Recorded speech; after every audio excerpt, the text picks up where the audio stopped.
Ever thought about a career where you're in high demand and actually making a difference? Yeah, sounds like a dream. Yeah, it does. But becoming a respiratory therapy technician might just make it a reality. I mean, you've probably seen the job postings. But what's the real story? Right. Everyone wants the inside scoop. Exactly. So we're taking a deep dive into what it really takes to succeed as an RTT. More than just a surface level glance. You got it. And joining us, we have our expert who can help us dig into the sources, uncover those insights you won't find on a job board. Happy to be here. It's one thing to know the job title, but grasping the day-to-day, the highs and lows, the unexpected challenges, the rewards, that's a whole other story. And speaking of unexpected, RoleCatcher's Career Guide did not disappoint. I had no idea how crucial RTTs are in emergencies. Oh, absolutely. We're not just talking routine checkups here. Not just that at all. RoleCatcher highlights how RTTs are critical in those high-pressure moments, like they're managing ventilators in the ICU, for instance. Talk about a responsibility, right? Yeah, that's literally holding lives in the balance. Exactly. But then the guide surprised me with how diverse the work settings can be. Oh, yeah. You wouldn't believe how many RTTs work outside hospitals. That's right. The guide talks about clinics, long-term care facilities, even private homes. That home-based care sector is booming, Yeah. Means more and more RTTs are needed for that personalized care, right? In patients' homes. Adds a whole other dimension to the job, right? Booker. It's not just about the technical skills anymore. It's building rapport, that trust with patients in a much more personal setting. Definitely. But let's be real, no job's perfect. And Oh. this guide doesn't shy away from the challenges. Nope. It Never. addresses the tough stuff head on, which I appreciated. This career path isn't for everyone, that's for sure. RoleCatcher points out the stress levels are high, the hours can be irregular, and there's a definite emotional toll that comes with working with patients in crisis. It takes a certain kind of resilience to thrive in this role. Empathy, too. Yeah, you've really got to have the right temperament for it. And I appreciate how this guide lays out both sides. The incredible rewards A&D, Yeah. the very real difficulties of being an RTT. Honesty is key. Absolutely. It's so important to have that clear picture going in. Couldn't agree more. And that's where self-awareness comes in. Are you someone who thrives under pressure, got the emotional intelligence to handle those tough patient interactions? Knowing yourself, it's just as important as knowing the job description. Knowing yourself is key, for sure. Yeah. But then there's knowing where you can go, right? Yeah. Like, what's the career trajectory look like?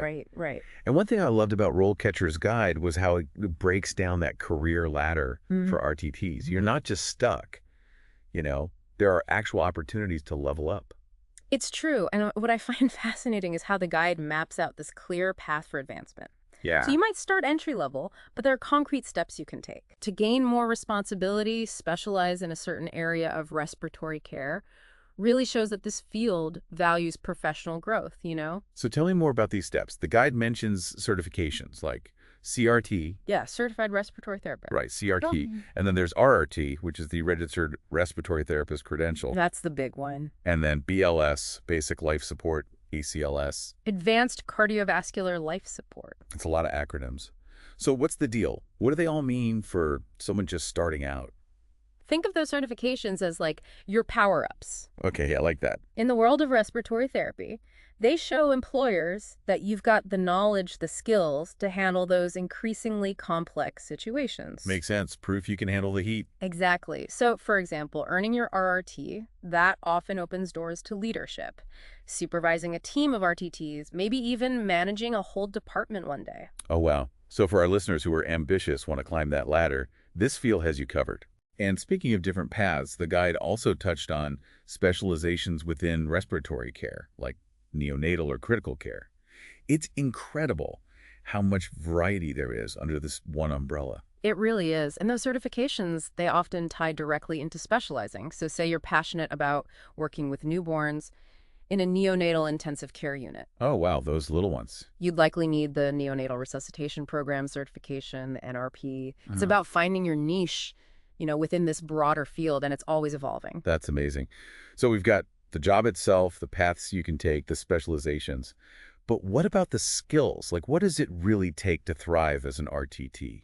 What are we talking about here? Well, RoleCatcher points out a skill that might surprise some people. Reading comprehension. Really? I know, sounds basic, right? Yeah. But remember, you're dealing with complex medical info, often under pressure. You got to be able to absorb that info fast, accurately, apply it to your And patients. not just absorb it, but explain it too. Oh, for sure. I imagine you're often communicating those complex medical details to patients, their families, who are probably anxious, overwhelmed. All the time. So it's not enough to just be good with the technical stuff. You got to be a clear communicator, compassionate too. And here's another interesting thing from the guide. Customer and personal service. Super important. That one surprised me. I wouldn't have connected customer service with being an RTT, at least not right away. It makes sense, though, when you think about it. You're interacting with people during tough times, stressful, uncertain. Yeah, for sure. They need reassurance, empathy, someone who can explain things clearly and calmly, even in a hectic ER. Wow, it's incredible how much the human element plays into a role that from the outside might seem purely technical. You got it. Being able to connect with people, build that trust, that rapport, it's huge in healthcare, something RoleCatcher really emphasizes. Speaking of technology, there's another aspect of RoleCatcher's approach that feels super cutting edge. They've incorporated artificial intelligence into their job searching tools, and I gotta say, it sounds like something straight out of a sci-fi movie.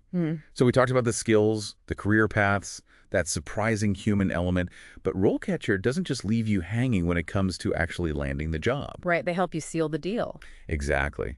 They've got this whole section on using AI to boost your job search, and honestly, it's amazing. It really is something else how tech is changing the game for job seekers these days. It's why. One of the tools they highlight is this AI-powered CV and resume builder. Okay, so walk me through this. How does AI even help with something as personal as a resume?